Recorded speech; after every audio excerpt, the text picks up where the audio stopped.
నిన్న ఆంధ్రప్రదేశ్ ప్రభుత్వం తల్లికి వందనం పథకం కింద లబ్ధిదారులకు అకౌంట్లో డబ్బులు వేసింది. అందులో ఒక ఫ్యామిలీ 12 మంది పిల్లలు ఉంటే 1,56,000 రూపాయలు వేసిందంట. అట్లాగే ఇంకా కొందరు ఫ్యామిలీలో 8 మంది, 9 మంది, 6, 5 ఇట్లా విపరీతమైన పిల్లలు ఉన్న ఫ్యామిలీలు ఉన్నారు. ఇందులో 2 ప్రాబ్లమ్స్ ఉన్నాయి. ఒకటి, ఓట్ల కోసం ఇలాంటి బిచ్చ పథకాలని ప్రోత్సహించడం. సంక్షేమ పథకంతో ఎవరికి సమస్య లేదు. సంక్షేమ పథకం పేదలకు ఇవ్వాలి.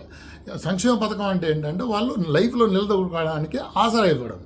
బిచ్చ పథకం ఏంటంటే మీరు ఇంట్లో కూర్చొని మేము తిండి పెడతామని చెప్పి ఓట్ల కోసమే వాళ్ళని మేపడం. ఇది బిచ్చ పథకం కింద వస్తుంది. రెండో, పిల్లల్ని తక్కువ కొనాలని వాళ్ళని ఎడ్యుకేట్ చేయాలి, కానీ వాళ్ళ మత మనోభావాలు అట్ అవుతాయి. ఇలా మతం విషయం అంటే ఎట్లా, ఇలా మతం సమస్య ఏమున్నది?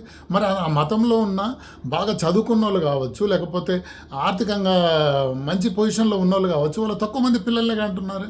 ఈ పిల్లలు కానీ వాళ్ళు ఎక్కువ మంది పిల్లలు కానీ వాళ్ళంతా ఎవరు? ఈ పంక్చర్లు వేసుకునే వాళ్ళు, తోపుడు పనుల మీద పండ్లు అమ్ముకునేటోళ్ళు, చిన్న లేబర్ వర్కులు చేసుకునేటోళ్ళు, వీళ్ళు ఎక్కువ మంది పిల్లలు అంటున్నారు. వీళ్ళని ఎడ్యుకేట్ చేయాల్సింది పోయి ఇది మీ సొంత మత విషయం, మీ ఇష్టం అని వదిలేస్తామా? వాళ్ళని ఎడ్యుకేట్ చేయాలి. ప్లస్ ప్రతి ప్రభుత్వ పథకానికి ఒక క్రైటీరియా ఉండాలి. ఈ క్రైటీరియాలో మ్యాచ్ అయితేనే డబ్బులు ఇవ్వాలి. ఇట్లా బ్లాంకెట్గా అందరికి ఇచ్చుకుంటూ పోతే జనాల సొమ్ము అభివృద్ధి ఎలా జరుగుతుంది?